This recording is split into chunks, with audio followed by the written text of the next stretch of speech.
Hi, everyone. My name is Jack Crow. I am an aortic dissection survivor and I am an aortic athlete. Usually in these YouTube videos, I'm joined by the co founder of Aortic Athletes, Carmen David, for these interviews. But Carmen is away and I'm going to be doing today solo. So we'll see how I do without Carmen's support. Uh, and our guest is an aortic athletes administrator named Laura Higgins. At Aortic Athletes, Laura has been responsible for designing our popular Aortic Athletes swag and gear that we make available for sale online. And she's also been running our exercise challenges, which are a way to get people engaged in kind of regular exercise, overcome the fear factor. Um, but before we start, and before we meet our lovely guest, a quick reminder that each of us with aortic disease is different. Some have genetic syndromes, some don't. Some have familial connective tissue disorders, like me, but some don't. Some have dilations, some have aneurysms, and some, like me, and we'll hear from our guests, have dissected. And that's why before you start any exercise program and join Aortic Athletes on Facebook, we want you to also talk to your cardiologist about the appropriate exercise routine for you and your circumstances. And don't forget, our motto is don't quit, adapt. That's what we're all about. We're all about exercise, living our best lives, notwithstanding the fact that we have aortic disease. So, Laura, welcome. Thank you, Jack. I'm glad to be here.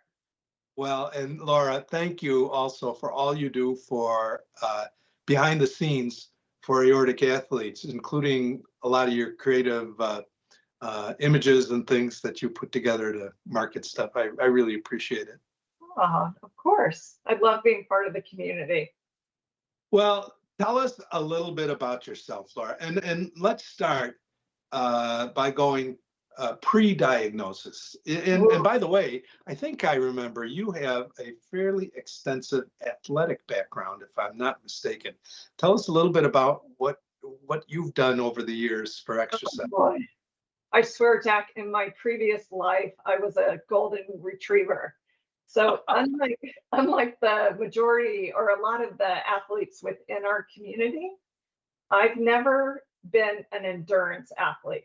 Any of the sports, I grew up playing sports, but they all involved a ball and a lot of sprinting, a lot of fast movement, being part of a group and a part of a team.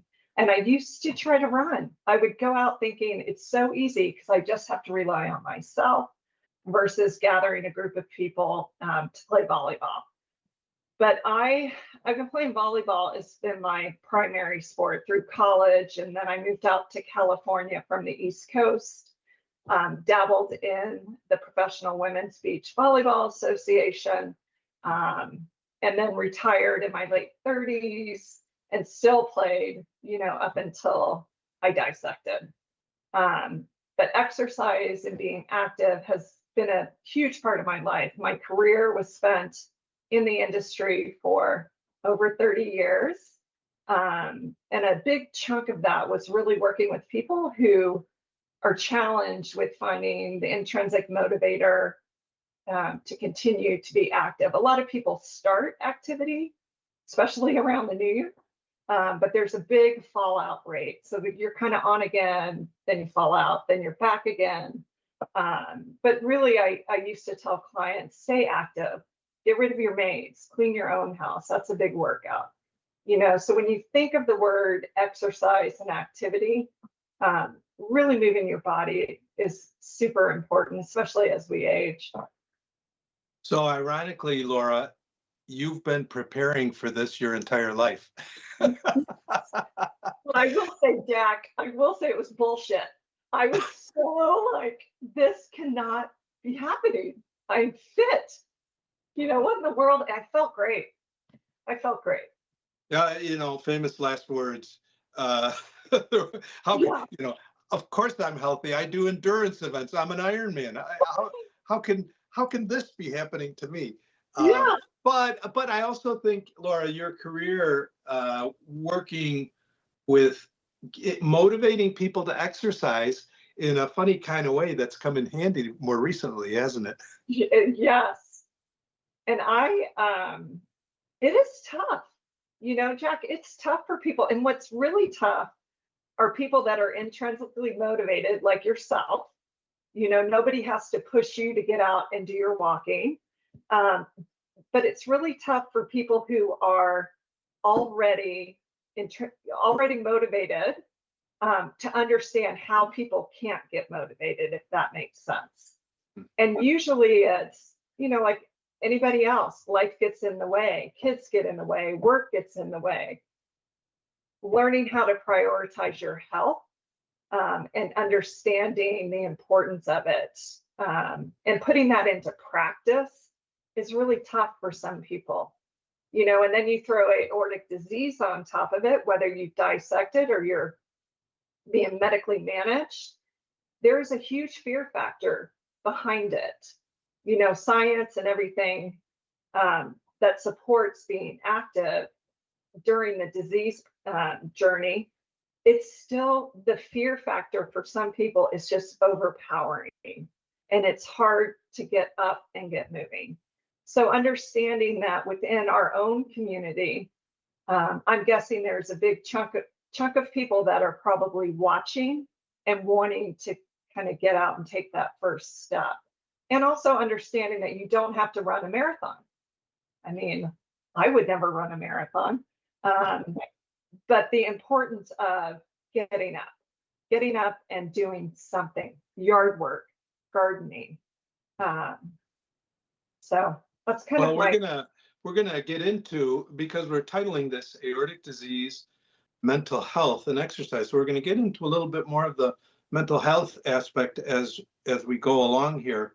And by the way, we know from our 2024 aortic athlete survey of 250 aortic athletes that 70% of people feel fear about yeah, exercise. yeah. So it's a huge issue that we really have to be open to addressing. And so, Laura, but before we get to that, let's just start. Tell us, how did you first get diagnosed with an aneurysm? Thankfully, I had a primary doctor, that was very proactive in testing. I started getting SVTs, which is when your heart rate all of a sudden out of the blue hikes up. It was in the 170s and sometimes up in the 200s, but it would always stop. And I remember I was out playing beach volleyball and I could feel it, and I could feel my body. My heart was not resetting. It wasn't stopping. So after about 5 minutes of sitting down, I knew I needed to finally reach out to my doctor. And so fast forward, she ordered an echo, she ordered a heart rate monitor, she ordered an EKG. And from there, from the echo, is where they found the dilation. And how big was the dilation they found at that time? So it was at 4.6, based on the echo's measurement at the root. And we know the echo can be less precise than the gold standard CT. So basically you had a completely unrelated, you were lucky enough to have an unrelated SVT, supraventricular tachycardia, racing heart rate, that really probably had nothing to do with your aortic aneurysm. So I guess we'd call that an incidental finding. And yes, I was very lucky, very lucky. It was, the echo was in October. I was a newlywed. I had just gotten married.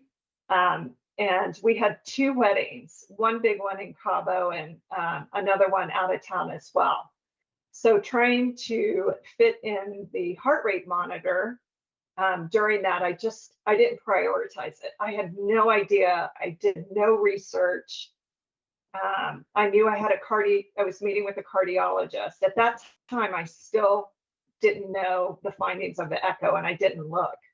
I was going in for SVTs. It was all heart related in my mind, and I felt fine. I continued to exercise, and yeah, I didn't. So we were speaking of so that's the medical side, and then the emotional side is you're getting married. you got lots of fish to fry. That's kind of not related to uh, having whatever an aortic aneurysm is.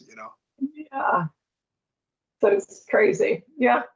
So then I had the echo, and then that was in October. And then I wore the heart rate monitor, probably, I'm guessing, in February, March. And then I met with a cardiologist in April. And like many people listening to this interview right now, I was told not to lift anywhere from 5 to 8 pounds, right? And there was no conversation around my level of activity. Was I currently lifting? It was more around no lifting heavy weights.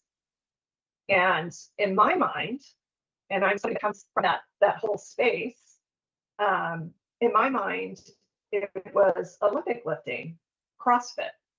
Okay. Laura, tell us about the period of time between when you had that echo that said you had an aneurysm, I think you said 4.6 or so, and your dissection. What was going on? What was going on in your personal life, and what was going on medically? So in my personal life, there was a lot of fun going on. I had, like I mentioned, I had just gotten married in October, and Dave and I had 2 trips for weddings, and I was supposed to wear a cardio monitor for 30 days.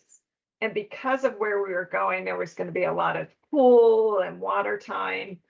I didn't do that portion of what my primary had ordered for me to do before seeing a cardiologist until probably, I think it was in February. And then I saw the cardiologist in April. And at that time, he was seeing me because of my SVTs. And I didn't realize, that my aorta had a bulge in it, which was the aneurysm, of course. So your I had no idea. SVT, supraventricular tachycardia, basically a racing heart rate, Yeah. and kind of not really related to the aneurysm issue. No. So you had an incidental finding, which was good. It alerted potentially this other thing that would happen to have been going on, I guess. Yes. And he, his thought was that we were going to wait until the CT, and for me to not lift heavy weights, and 8 to 10 pounds is not a lot when you're looking at individuals who are already currently lifting and currently active. So there wasn't any. Not to mention someone lifting themselves out of a chair. Yeah, yeah, yeah. Who would think, right? And it's so interesting knowing Jack, you and I have talked about that, knowing what I know now and wishing I had known that at my, this first meeting with the cardiologist. So anyway, he ordered a CT, and Dave and I, funny story, not funny, but Dave and I had been planning our honeymoon, and I was getting ready to pull the trigger on a Bora Bora trip through Costco. And I told Dave that night, I said, let's just wait until my CT, because it was a lot of money. And at that time it was post-COVID, you don't get it back. And so the cardiologist I saw in April, he ordered the CT, which I was supposed to have 2 weeks later, and I dissected.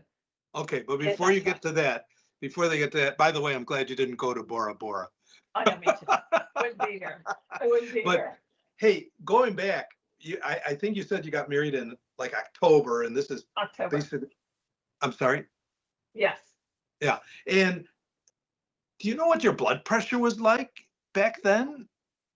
No, I was, I think I shared with you, I was in a job situation that was really high stress. And I would tell Dave, I feel like my blood pressure is going up. So I never took it because I never had a need to. I've been fit, eat healthy. I was doing what I thought everything was right, and so I had no idea. And when I would have it taken, at the hospital for these appointments, it was always low. I've always had a low resting heart rate. So I had no reason to check my blood pressure. And I Yeah. wasn't told, at the cardiologist. That was something else I think that was a miss, was the blood pressure side of it, and order a cuff and let's be cautious kind of thing. And did you do the 2-week heart thing? Now that wouldn't really tell you much about your aorta, I guess. No, it wouldn't. But I did that in February, and then I saw him. I couldn't get into him until April. Okay, so everything's coming together here. You're about to have a CT exam. It's taking a little while. Yeah. What's next? So next we meet with him, and he's explaining the aorta. And Jack, even though my background has been in health and wellness, and I've gone through the anatomy, yada, yada, I had no idea that the aorta was such an essential vessel in the body. And Well, you were ahead of me because I had no idea there was an aorta in the body. So you oh, were a step ahead. I just never even, in the training portion of the fitness industry, it's really around, a lot of it doesn't deal with the internal components of your body, let's say. But nonetheless, yes, the cardiologist mentioned the bulge, but said, let's wait and see what the CT shows, because it will give us true picture and we can see everything. And then from there, kind of put together a plan of action. And then Dave and I left. I didn't research it. I didn't look for a Facebook group. I just was like, don't lift heavy. Okay. And then I dissected. Laura, why don't you just walk us through a little bit of the dissection experience itself? Where were you? What were you doing? Tell us give us a little flavor of what happened.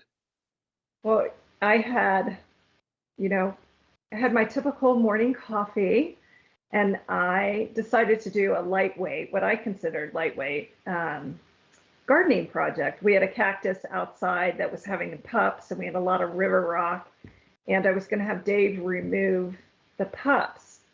So I started moving the river rocks into a bucket, and the river rocks were the size of my palm. And out of the blue, out of nowhere, I felt like somebody took a mallet to my sternum, to my chest. And I remember going, what the heck? And then I remember a burning, tearing sensation. And I thought I was having a heart attack. And so I came inside. I had a friend visiting. She had knee replacement and was staying with us. And I looked at her and I asked her to call 911. And at first she thought I was joking. Anyway. And so I laid down. She called 911.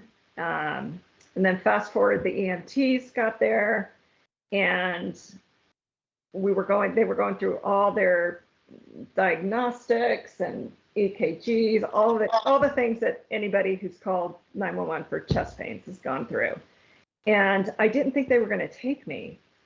And I think it's because I am fit. I was very calm. I knew from my fitness background and experience to stay calm. I was in a lot of pain. And one of the guys that was at training said, we need to get her to the ER, and so they took me in the ambulance. They didn't drive with the lights on. My husband beat me to the ER, and then I got to the ER. Still trying to figure out what was going on in my chest. I really thought I was having a heart attack. Did the idea of an aorta come to mind early on like this? No, it's like it was my heart. Yeah. It was crazy. And so some people, when they get to the ER, have a hard time there getting the diagnosis. How did it go for you? Thankfully, we had met with a cardiologist and I knew the CT that was ordered for me. I knew it was a thoracic CT. And I told the ED when he came in, I said I was 2 weeks away from getting a thoracic CT. And he got me up to the imaging and had a CT done within, felt like 5 minutes, really fast. And then I came back down. They put me, in the little area. And he flings open the curtains and looks at me and says, "You have a Stanford type A dissection." Wow. And I had no idea what that was. I was probably deer in headlights staring at him. And he was like, "We need to get you into the OR and to surgery ASAP." And I was like, and Dave had stepped out to grab some water, and I'm calling him, and that's where the journey began. Yeah. And the journey is the journey for you and I is going into surgery, emergency surgery, and like are you ready? What's going through your mind as you as you're facing this new reality? Okay. My area in the ER became a beehive. That's the way I describe it. There were people coming in and out. I had somebody doing an echo. They were trying to get me into a gown. I had to go to the bathroom. I was like, "Can somebody take me to the bathroom?" They brought me a bed. I was like, "What?" I hadn't showered. It's that whole morning. I was, ugh. And never once in the process of being in there did I connect that I was going to have major surgery. I don't know why. The surgeon came in. First, the anesthesiologist came in, opened the curtains, and took a step back and was like, "Wow, I didn't expect this." And I think it was my age.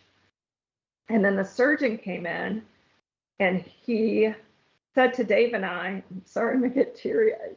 That's okay. He said, "You need to be prepared and say your goodbyes." And I looked at Dave and I was like, "Shit, we've only been married 6 months," and the surgeon said, because I had been asked to be transferred to a different hospital. It wasn't a great hospital. And, he said, "You won't make the drive." And he said, "There's not a lot of things that I do well." He said, "But this is my jam." Any questions? And I just looked at Dave, and Dave looked at me, and I never connected that they were going to cut my chest open, and I don't know why. They said open heart. I just never. I was in such shock. Like, what is? It was an out of body experience. Like, what is going on? I had two great nurses that were wheeling me into the OR. Dave was by my side, and this young guy opens the OR door with a bright smile, and he was like, "We've got you." But there was, all the nurses were cheering for me going into the OR, and the surgeon, I could hear him saying, "Get her in the OR, don't worry about paperwork."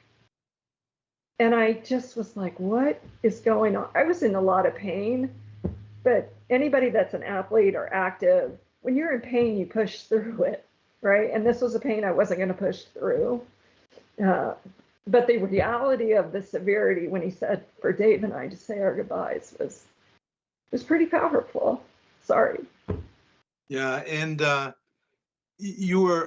we've talked about this before, but we are both the recipients of world-class healthcare. Yeah. We are, Yeah. but for a surgeon who says this is my jam, Yeah.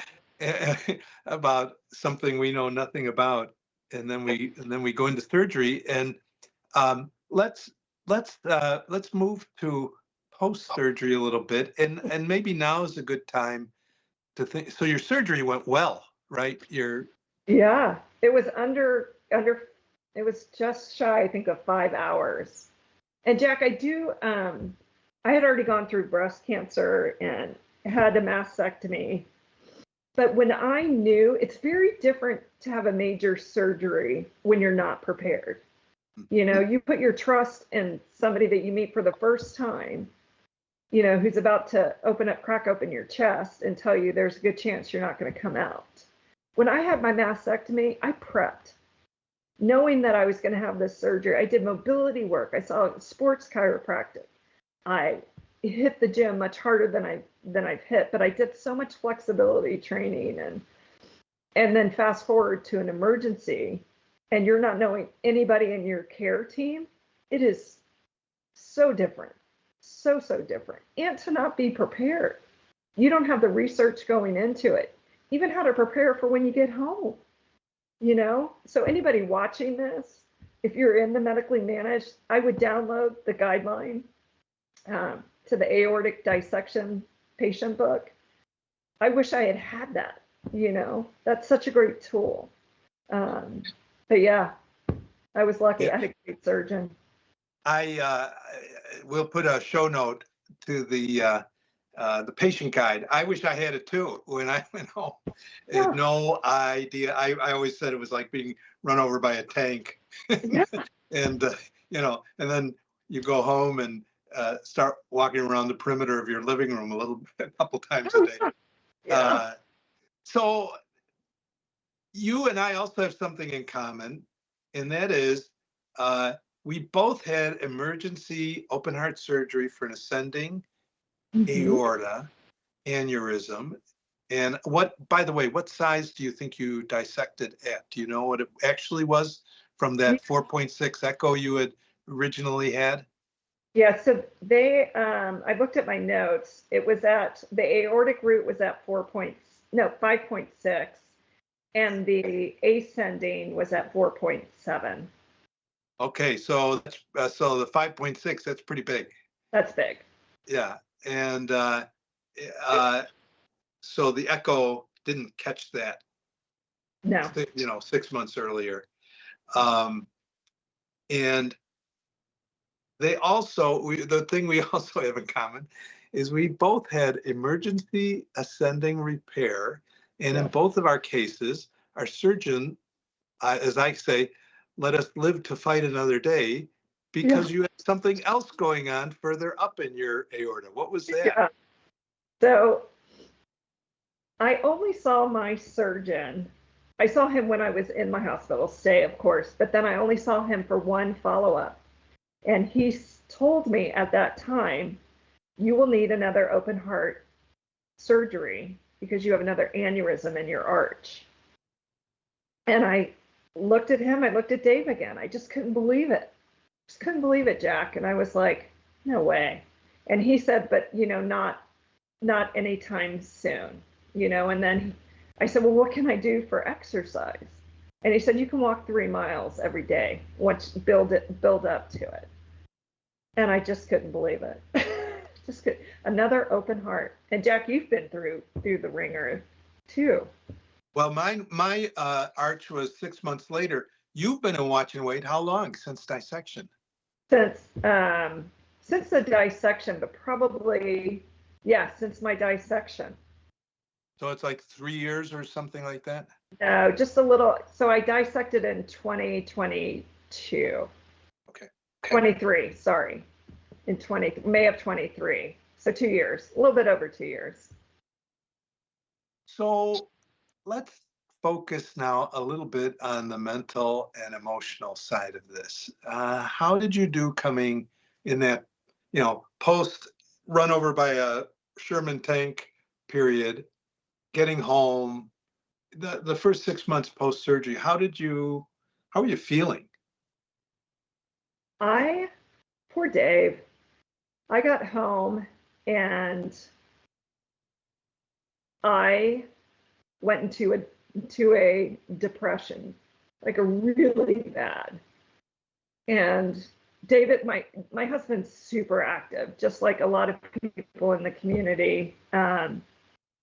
And I took out the majority, I think, of my being pissed off on him. You know, I couldn't believe it, Jack. I couldn't believe that walking from my bedroom into the living room wore me out. The progression, the progression in this healing journey is so slow. And again, I've always been a fast twitch athlete. I cannot sit still. So it was brutal. It was brutal. Laura, let's talk a little bit about the this is a big emotional toll. Not I always said nothing in life prepared me for an aortic dissection. Same. Or your wife, right? Or Dave. Yeah, it just doesn't. Yeah, and how did you adapt? So you mentioned, immediately afterwards, maybe barking at Dave or, kind of out of frustration or something with the slowness of the recovery or the lack of energy. How did you begin to work your way out of that? Phew. A couple of things. One, Dave and I went to marriage counseling, which helped tremendously. And it was an eye opener for me. I knew enough about depression. I knew I was in a bad place, but I couldn't get out of it. I couldn't get out of it. I don't know if you remember, Jack, I met with you and Carmen. I don't even know when that was, but I was still in a bad place. And I remember Carmen saying to me, I used the term new normal, right? And I remember Carmen saying to me that she looks at the disease, at where she is getting back to where she was with modifications, and it's our whole mantra of don't quit and adapt. And it's so true and so powerful. If you are stuck, reach out. I didn't reach out to a lot of friends. I was just kind of in my own internal world until I met with you and Carmen and knew that what I was going through was normal. That really was kind of the kicker for me, to kind of get my butt up, and one day at a time, one step at a time, one taking a shower by myself without the shower chair, all those little things that were progress, is really celebrating those victories. And I didn't. I just was in a huge pity party and just ticked. I was mad. Yeah. Yeah. Laura, Yeah. I remember you and I met, I think I was out in Southern California for a quick winter break, and we came down and had a wonderful meeting with Yeah. you and Dave and my wife, Ave. And I remember you saying about get some counseling. So something was happening for you. And actually, we did. And it did help. It takes a little humility, Yeah. maybe, to say, hey, I haven't got all the answers for this new normal. Yeah.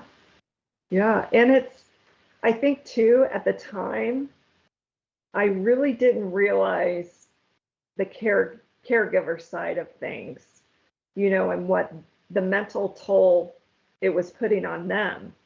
Dave was afraid to leave my side.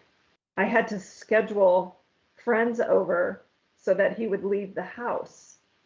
And he needed to exercise and he needed to take care of his own health, and really understanding the importance of that. And through going and meeting with somebody who was a neutral party and a safe place, Dave and I were able to work on communication and talking about what we went through. It was traumatic. I was still own PTSD, but he was too. Sure, absolutely. A fun fact, in 2023, I ran the New York Marathon, 2 years post-dissection. And Ave, my wife, went out to New York with my daughter. I had a great time during the marathon. It was a party for 6 hours. This was a 6 hour long party. Ave was miserable. She I was bet. like, it was totally stressed out, worried, everything like that. And I was enjoying myself. So it's, True. different experiences for our spouses, our Yeah. caregivers. And aren't they really remarkable in a way Yeah. that they also have had to adjust to the new normal? Yeah. Yeah. It's scary. It's scary for everybody, right? So how about today? So when you look back now, 2 years later, what is the new normal? You're now in it. So what's it like? So I'm pretty back to doing everything. I do realize things, believe it or not, even if I can't open a jar, where before I would bear down, do everything I could to open the jar before asking Dave to open it, I now hand him the jar, avoiding things that I'm really, would cause strain. I would do things if our bedroom needed painted. I would move our king size mattress on our own jack. I would get it up and prop it up and then scoot it and pull it. I don't do things like that anymore, but I am playing a ton of pickleball. I no longer play beach volleyball, but I do play a lot of pickleball, and that has really kind of given me a new hope as it relates to kind of team sports, which I am so passionate about. Yeah, and Dave and I have worked through everything and just living life, And is every day. Dave your pickleball partner or opponent? Well, Jack, Dave and I are both competitors. We can't even do the New York time games. We do them and we race, see who can get them done the fastest. He is a great athlete, and I used to always say I would never marry somebody unless they could throw a football further than I can. And Dave is that guy, and he's a better pickleball player. I admit it. But we have a lot of fun. We argue. We're a couple. We're that married couple on the court sometimes, but it's fun. It's fun. Tolkien, I think Frodo's journal is called There and Back Again. Yeah.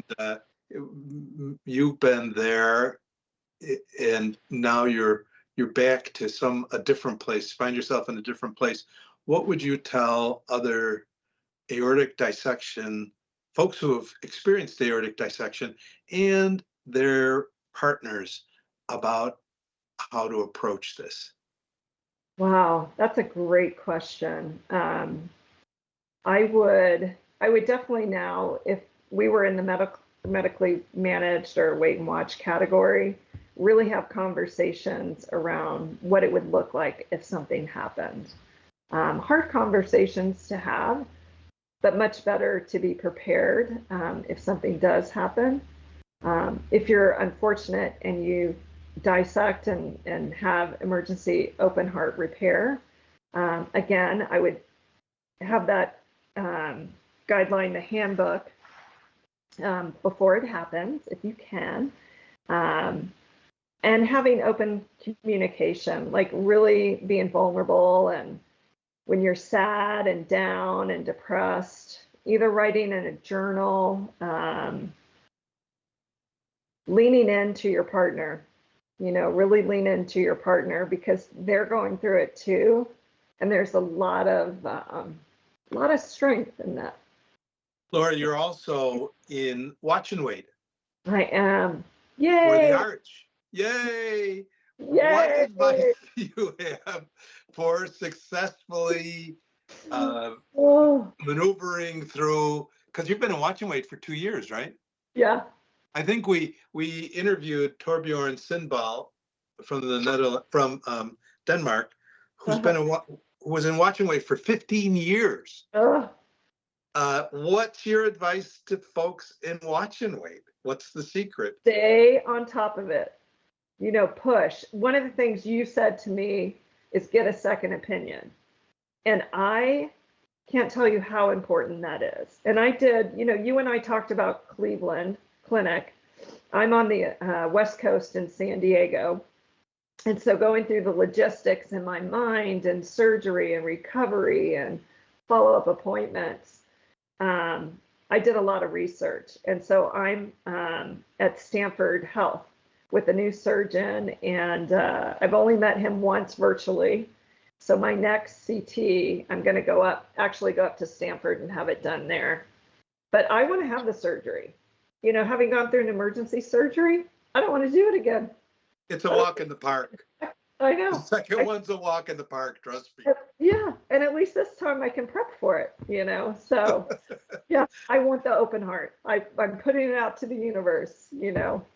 So Well, and you're also at a high volume center up in Stanford, a world-class facility.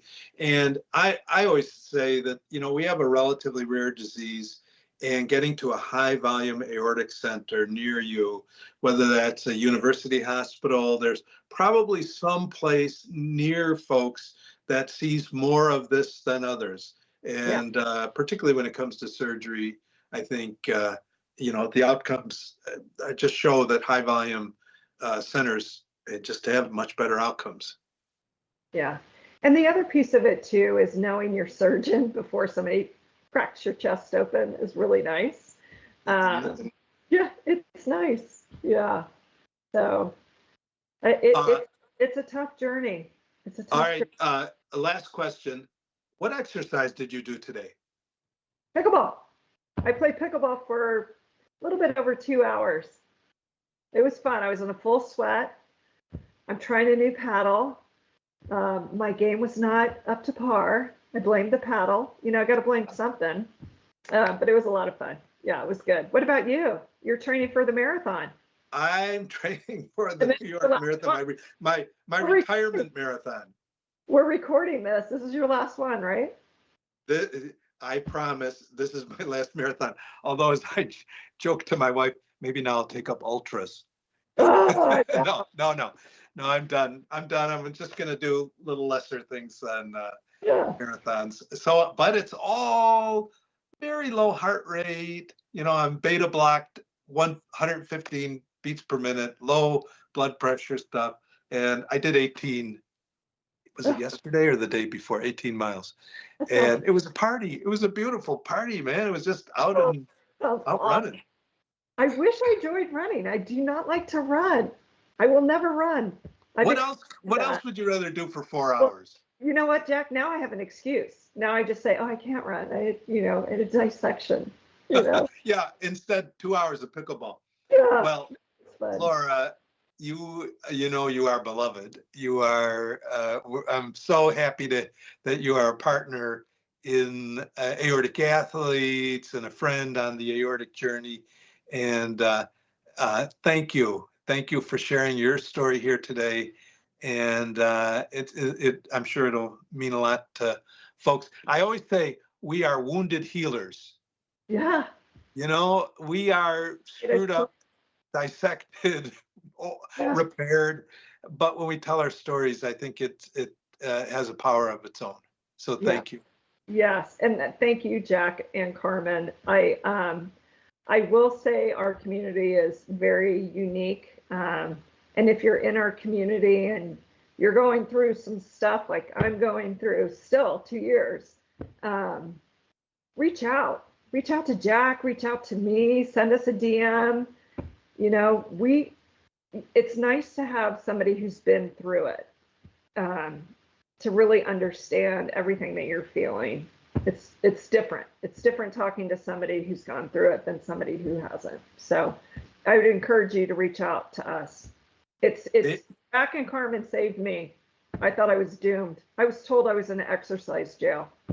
Yeah. Like, yeah. Well, Laura Higgins, thank you so much. And Aortic Athletes and others, friends, click like, share this with your friends, and we'll see you next time. Thank you. See you. Bye.